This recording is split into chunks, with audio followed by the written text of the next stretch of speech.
તો મારા જોડે છે માનવ નું આપણે આજે એક નોર્મલ ઇન્ટરવ્યુ લઈએ છીએ અને બહુ ખુશીની વાત છે કે આજે એનું selection Dhirubhai Ambani institute of આઈસીટીમાં માસ્ટર્સમાં થઈ ગયું છે. જર્ની એની 10માંથી સ્ટાર્ટ થઈ, રાઈટ, 60 to 62% આવ્યા. પછી 12 કોમર્સ લીધું, કોમર્સ કરી અને એને જેજીમાં એડમિશન લીધું. જેજીમાં સેકન્ડ યર પછી એને રોયલનો સ્કિલ કોર્સ જોઈન કર્યો અને એ સ્કિલ કોર્સ સાથે આપણું ધીરુભાઈ અંબાણી ઇન્સ્ટિટ્યૂટની તૈયારી એને ચાલુ કરી અને એના સારા ડિસિપ્લિન, વર્ક હાર્ડથી સાથે સાથે Swagata ma'am, Shabana ma'am, Tejas sir, Nishant સરની મહેનતથી અને રોયલના ટીમ વર્કથી આજે ધીરુભાઈમાં સારામાં સારો રેન્ક લઈ અને ઉત્તીર્ણ થયો છે. તો આપણે માનવ જોડે થોડી વાત કરીએ. ફર્સ્ટ ઓફ ઓલ માનવ, કઈ રીતે પ્લાન કર્યું કે ડીઆઈસીટી કરવી છે? ડીઆઈસીટી એકચ્યુઅલી કહું ને તો મેં મારા ભાઈને જ પ્લાન કરેલો કે એનું થયું હતું ત્યાં અને એનું પેકેજ સારું એવું લાગ્યું. તો મેં કીધું આઈટી ફિલ્ડમાં જઈએ અને અહીંયા કોલેજ મળે તો આપણું સારું પેકેજ એવી રીતે થાય. ઓકે. અને તારી જર્નીમાં ઘણા લોકો ખાલી કોલેજ કરે છે. હા. અને તે કોલેજ સાથે રોયલ પસંદ કર્યું. ખાસ કરીને એ સ્ટુડન્ટને જણાવો કે શું ફરક છે કોલેજ સાથે આપણે રોયલ કરીએ તો?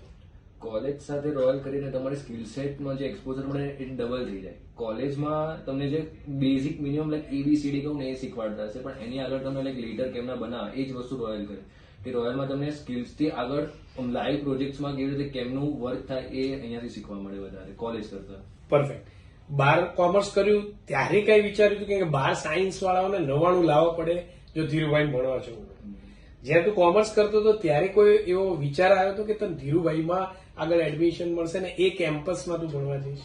એકચ્યુઅલી કહું ને, મેં જયારે કોમર્સ લીધું ત્યારે ટેન્શન હતું કે સાયન્સ વાળા કોમ્પિટિશનમાં રહેશે જ અને આગળ બી આવશે, પણ મેં એ ટાઈમે ધીરુભાઈનું કંઈક મારા માઇન્ડમાં હતું જ નહીં. બટ જયારે બેચલર પાસ આઉટ કર્યું, જયારે પ્રિપેરેશન કર્યું ત્યારે બી મને કોમ્પિટિશન છે વધારે, બટ એ ટાઈમે મેં ખાલી મારું પોતાનું જોયું કે હું કરું ને પછી જે બી આવે એ હું ભગવાન ઉપર મૂકી દઉં. મેં મારી જેટલી મહેનત કરી એ એમને સોંપી દઉં, પછી જે રિઝલ્ટ આવે એ આપશે.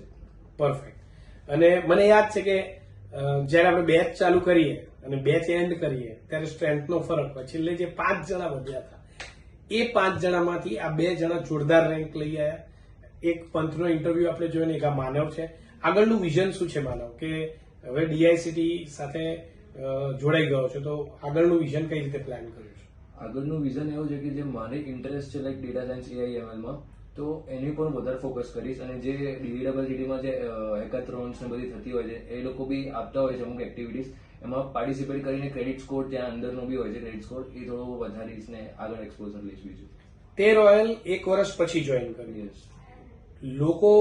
ઘણા લોકો વિચારે છે કે મારું ગ્રેજ્યુએશન પછી જાય પછી હું રોયલમાં શીખું, અને ઘણા લોકો 12th થી સ્ટાર્ટ કરે છે. શું કરવું જોઈએ? 12th પતે એટલે તરત સ્ટાર્ટ કરી દેવું જોઈએ કે વેઇટ કરવી જોઈએ? 12th પતે પછી મારે ખાલી તરત સ્ટાર્ટ કરવું જોઈએ, કેમ કે એમને બેઝિક થી નોલેજ સ્ટાર્ટિંગ થી મળી જાય. પછી પેલો ટાઈમ જતો રહે, એક ટાઈમ પછી કોલેજમાં એ લોકો આગળ ભણાવે, તમે અહીંયા પાછળ હોય, એ થોડુંક ટાઈમ ક્લેશ થઈ જાય. બાકી તમે સ્ટાર્ટિંગ થી કરો તો તમને બહુ બેનિફિટ થાય. પરફેક્ટ. માનવના પપ્પા આપણા જોડે છે. કેવું લાગી રહ્યું છે આપને માનવને ધીરુભાઈમાં એડમિશન મળ્યું છે? બહુ આનંદ થયો છે. એને જે મહેનત કરીને અહીંયાથી જે તમારા સપોર્ટ, જે ટીચર્સ હતા એમને જે એને સપોર્ટ કર્યો, એ 24 વર્ષ શીખવાડતા હતા, એ બી લોકો કે ભાઈ શું એમને કરવું છે અમને આઈડિયા નતો, પણ એને અહીંયાથી સારો એવો સપોર્ટ મળી શક્યો.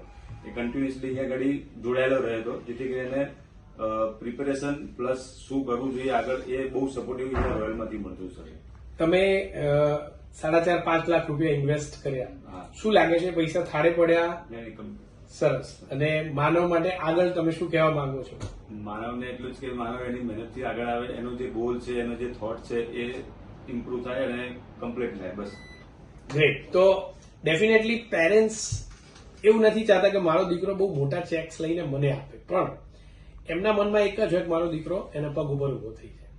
જેમ આગળના સ્ટુડન્ટ કોમર્સ કરીને કરોડ સુધી પેકેજમાં પહોંચ્યા છે, દીપ આલાણી, ચિરાગની આપણે ઘડી ઘડી વાત કરીએ છીએ, અને એ જ પંથ ઉપર આજે પંથ અને માનવ ચાલી રહ્યા છે.